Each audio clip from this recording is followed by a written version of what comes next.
সময়ের আলোচিত প্রযোজক ও নির্মাতা মোহাম্মদ ইকবাল কদিন আগে তার নির্মিত সিনেমা ডেড বডি মুক্তি পেয়েছে।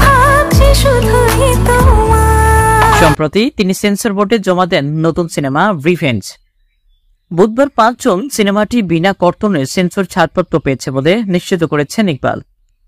তিনি বলেন, আমার বহুল প্রতীক্ষিত এই সিনেমাটি দেখে সংশ্লিষ্টরা আনকাট ছাড়পত্র দিয়েছে।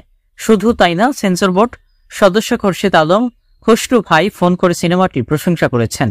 একজন নির্মাতা হিসেবে এটাই আমার সার্থকতা।